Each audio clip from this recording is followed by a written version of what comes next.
Let's get sweaty. Hey guys, welcome to another Shenmue Dojo video. I hope you're all well.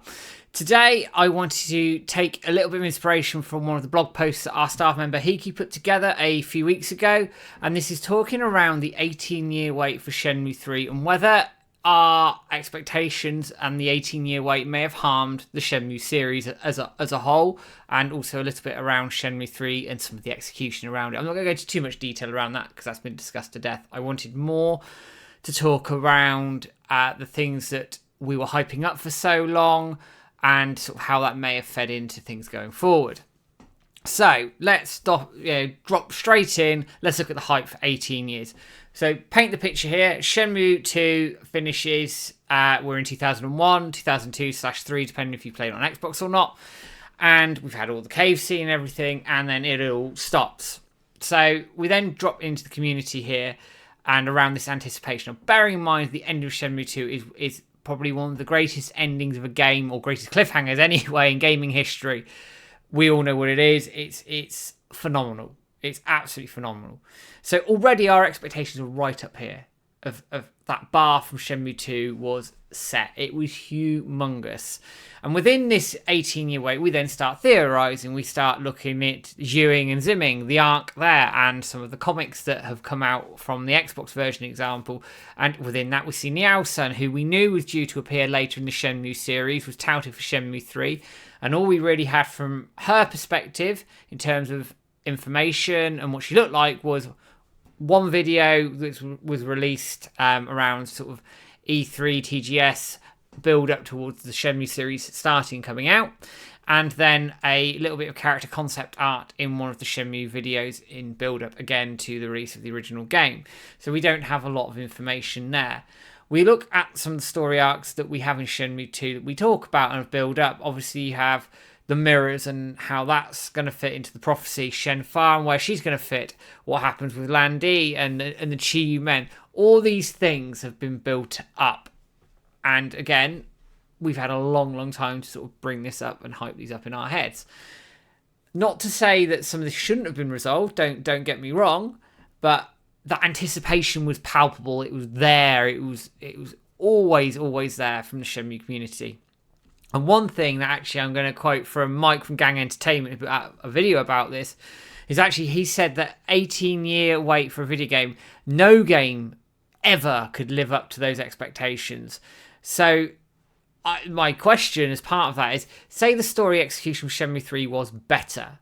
I'm not saying it necessarily resolved the Zhuing Zimming arc. I'm not saying that we'd have got potentially resolution around Lan Di or more around Niao necessarily, but I'm putting out, had it been executed better, would that weight of expectation fed into the reaction to that story content?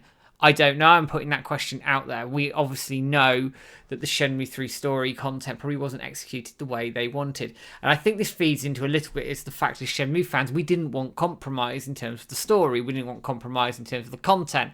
And that's really difficult when you consider the position that Shenmue 3 was in. It wasn't traditionally funded. It came off the back of a Kickstarter. There was some publisher funding later on.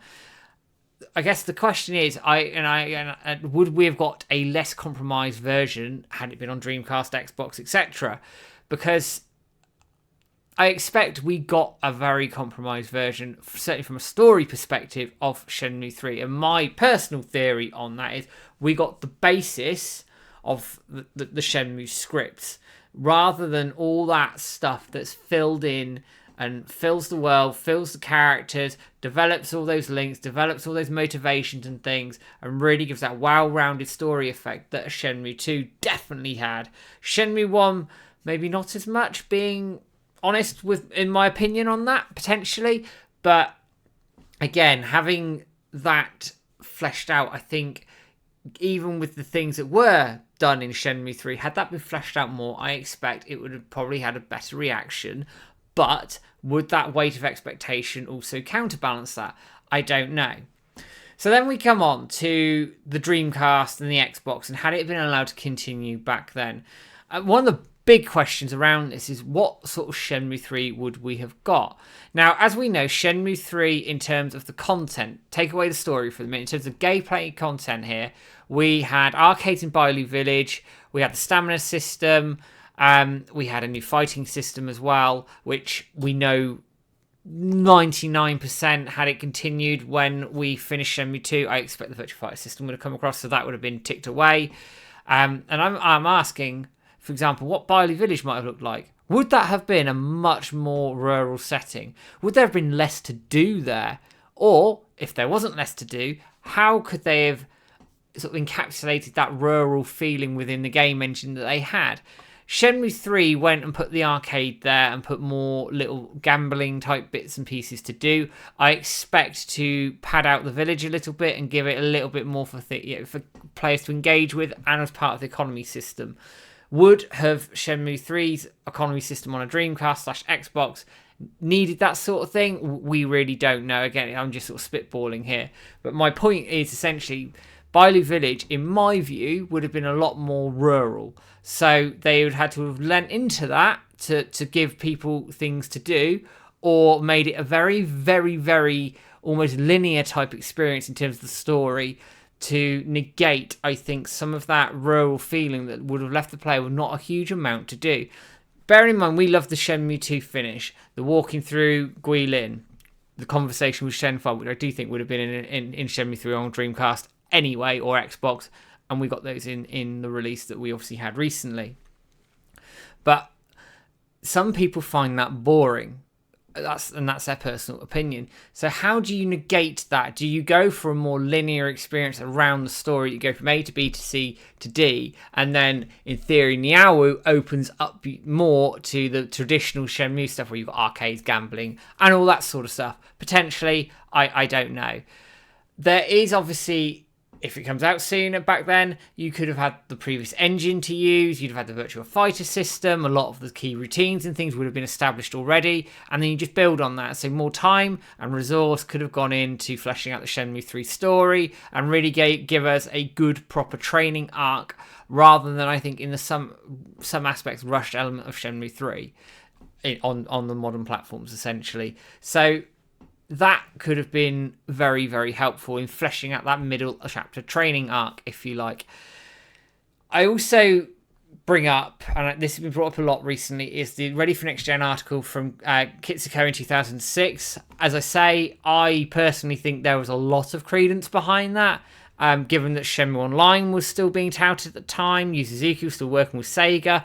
I think Sega were toying with the idea of Shenmue 3 coming out at the time, would have been on Xbox 360, PlayStation 3, etc. Obviously, we know what happened to that. But had it come out then, would have then been lent to potentially having the series almost concluded by now. Because, for example, comes out on PS3 and Xbox 360, Shenmue 4 could be on PS4, and you could possibly, depending on the release schedules and how things would have lined up, sales, blah, blah, blah, could have had it all finished within the PS4 era.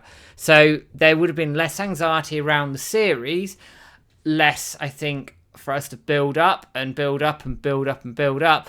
And then I think this middle chapter, training arc chapter, might have had a better reception, because at the end of the day, you do need these middle chapters within any story, which can be a little bit mundane sometimes, to build up to the next final crescendo to end the story. So concluding, I guess, it's a very tough spot. It is a very, very tough spot, because on the one hand, the Shenmue 3, we got story content. We know, I've talked about a lot, that wasn't executed the way it should have been, or I think, quite frankly, they wanted to either. I think we got a solid game overall. So had it come out on Xbox and Dreamcast, I think we'd have still got a very solid game. I just think that some of those elements that we were missing would have been fleshed out and essentially given us a bit more motivation around some of the characters, some of the training, all that sort of stuff would have been done, in my view, slightly better, because they'd have had the time, the resource to do so. I think that would have then fed into the more true vision of Shenmue 3, which we were led to believe at the time Bailu Village was going to be a very rural setting. So I think we'd have got much more of a truer explanation and representation of what Bailu Village would have been essentially, at the time. And that could have been good, it could have been bad, and I'd love to have seen how they would have negated that for players in terms of making it not boring to pick up and play. Shenmue fans would have loved it. We absolutely would have loved that sort of thing. But how do you make that appeal wider to bring people in? And to end this video, and as I say, it's just a spitball of ideas, this video, is Shenmue 4's weight. Now, straight up, Shenmue 4's weight needs to be a darn sight less than 18 years, and quite frankly, we need an announcement within probably the next year if I'm being quite open and honest with how I sit and my opinion on this. We are getting older as a community. Most of us have been around for 20 odd years now and have experienced the weight. We're getting older, and I think as time goes on and on, keeping up that community activity, and we will keep doing this, of course, and we'll keep the dojo running and all the rest of it, it gets all that much harder. You need to capitalise on momentum now. If we don't, then it makes things all the harder to, again, revive things, push forward, and get this thing finished. And also, there's less time for us to theorise, hype things up, and where things may or may not go. And again, those expectations around the story content and where it might go. And I will say my expectation for Shenmue 4, and I have done a separate video on this, is simply they have to smash the story. If they don't smash the story, then we are fucked. We are done. And I think Shenmue as a game series has had it. And I've been quite open and vocal about that. So, guys, thank you again for dropping in on this video. What do you guys think around this 18-year wait? Did it harm Shenmue 3? Did it harm the Shenmue series, potentially? What are your thoughts around that? As I say, every video, thank you so much for giving us a like, share, subscribe on the usual channels. You know where to find us, as always. And I will be back with another video in the not-too-distant future. But for now, guys, take care, have a good one, all the best.